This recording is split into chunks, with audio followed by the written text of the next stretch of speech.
Looking for some nighttime reading for your fat beer-swilling dyslexic ass? Click on the links in the description to purchase Reconnaissance Man and other books by Aaron Clarey. You'll sleep like a baby.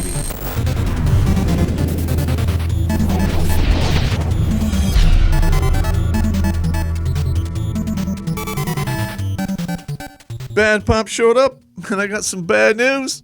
Men just don't want to work anymore. Apparently, that's America's hidden crisis. Part 1.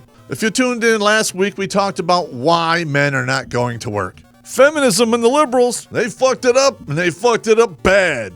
They created the problem, and now they're bitching about it. Listen, men not working, it's really not that dramatic. It's a small percentage. Because a vast majority of men out there are still going to work. Which, by the way, that brings us to part 2.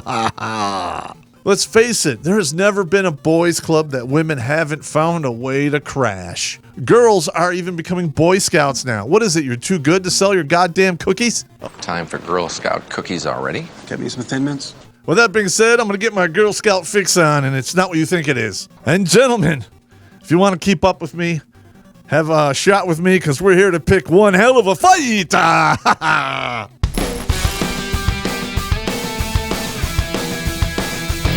Yeah. Well, we're going to start this down at the beginning, so let's roll it all the way back to the age of suffrage. Which sounds terrible, because probably was. To hear these feminist harpies moaning and complaining, you would think that the average man had the right to vote forever. And since that happened, and they started voting with their feelings, government has gotten bigger and bigger and bigger ever since. Giving women the right to vote, they're giving people power.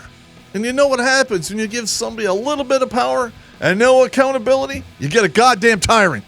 Not some of the time, not part of the time, but every time. After they got the right to vote, women started going to work. And hey, that's a winning. As long as you're doing your time and you're being treated equally and you're contributing to society, I have nothing to complain about. But listen, that's not what happened now, is it? Do I seem happy to you? Never. Right out of the gate, women started demanding preferential treatment. The first nail in the coffin, the Medical Leave Act. 12 weeks of maternity leave. Unpaid. Dudes don't get that. And that would be enough. But now, they want paid maternity leave.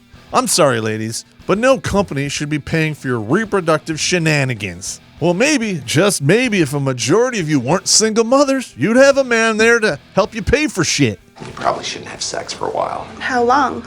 On an evolutionary basis, I'd recommend forever. But hey, that might be fair labor. Clever segue. You know that wage gap that these feminists bitch about today?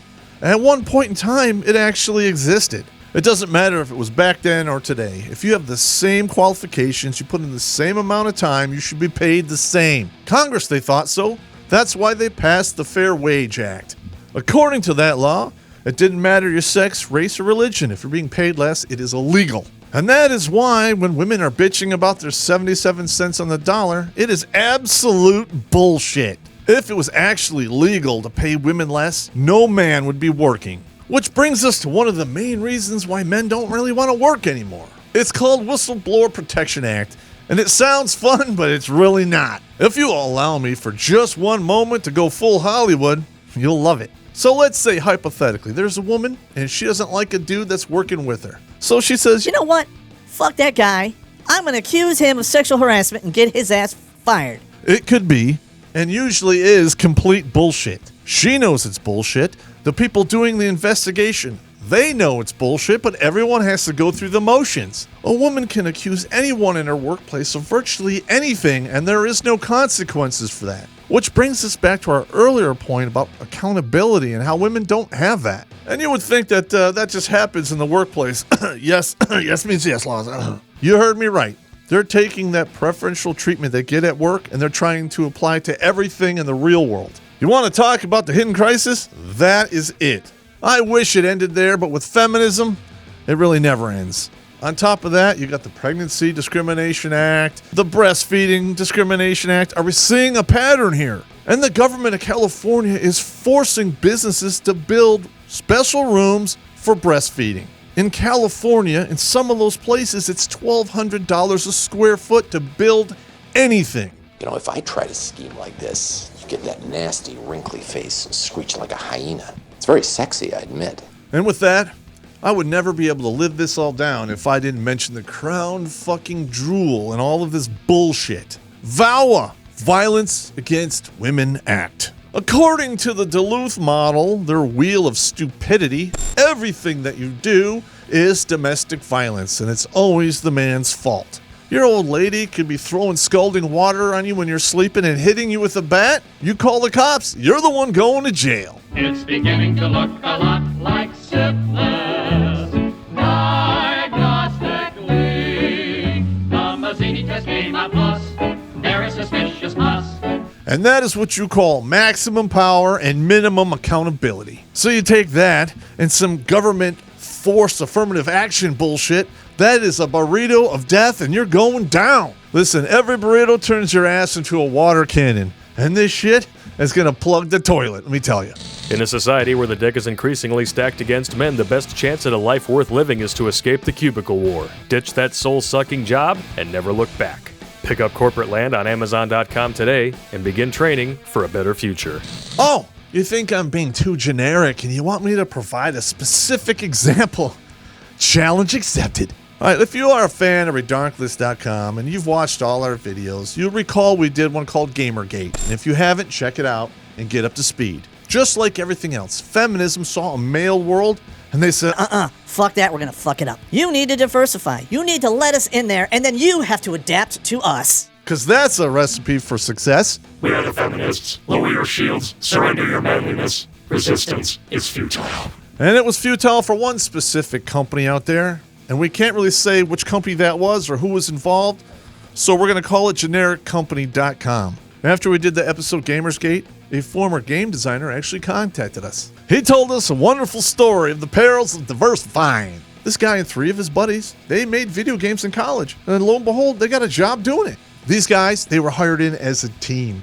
They hit the ground running, and they were making quality content. When they first started, it was $55K a year plus 6% of the gross profits. They worked there for 3 years, and they had a great, proven track record. By the end of that 3 years, they were making $114,000 and $80,000 in bonuses. And that was just before the shit hit the fan. We need to talk.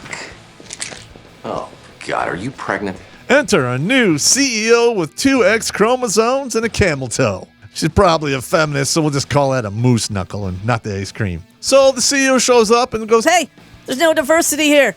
I gotta put some women in here. So these 4 guys with a proven track record for success all of a sudden get forced to welcome a 5th person with no track record. And I need to mention here that that person was a chick, and she started out at their pay grade. Immediately when this happened, there was turmoil in the group, and one guy left. Oh yeah, just walk out like I'm not gonna do anything. Bye-bye.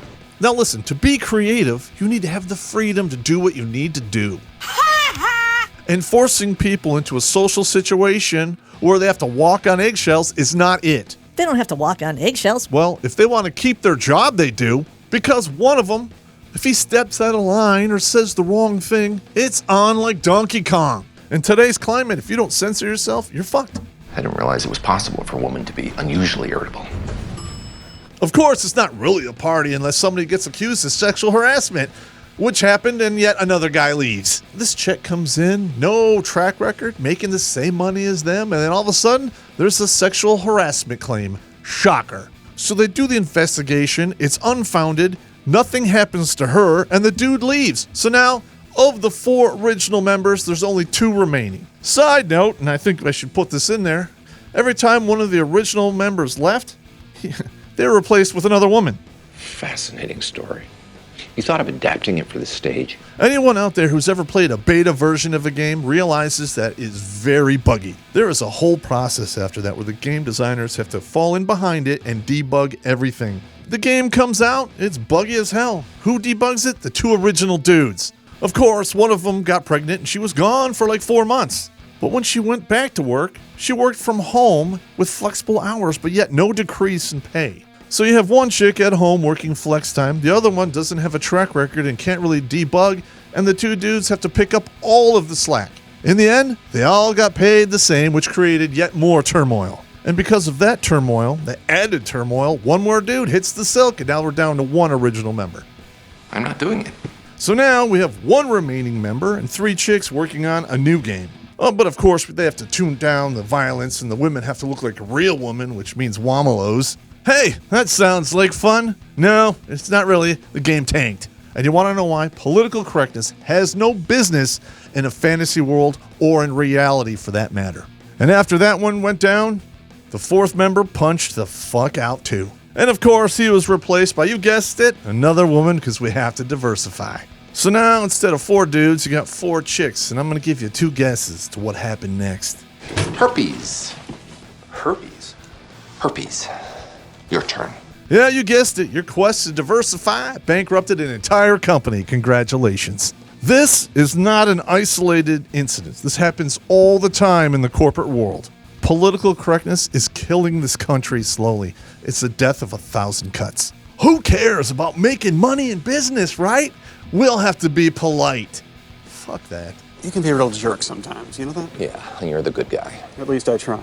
As long as you're trying to be good, you can do whatever you want. And as long as you're not trying, you can say whatever you want. Businesses exist to make money. They don't exist to cater to your feelings and be polite or finance your goddamn reproductive bullshit. At least, they didn't used to. Men realize this, and that is one of the main reasons they're leaving the workforce in droves. Just like marriage, there is no incentive for anyone to put up with another person's bullshit. And thanks to the game designer, name omitted, we have a concrete example of what happens in the real world when feelings run the show.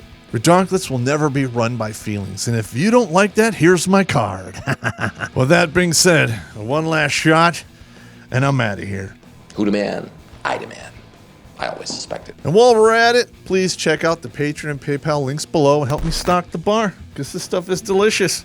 Liquid humor and sleep. Winning. Don't forget to hit the subscribe and the bell, and if you don't, I'll just replace you with a chick anyway. Wah.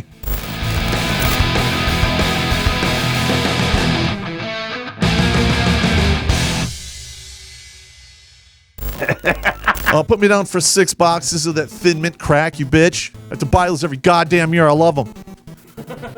That's what I call them. I'll take 6 boxes of Girl Scout Thin Mint crack. Yes, thank you. I'm paying $15 for like 36 cookies. And fuck, that's expensive, but they're so good. They even made an ice cream. Chocolate chip mint ice cream with like Girl Scout cookies in it. It's good.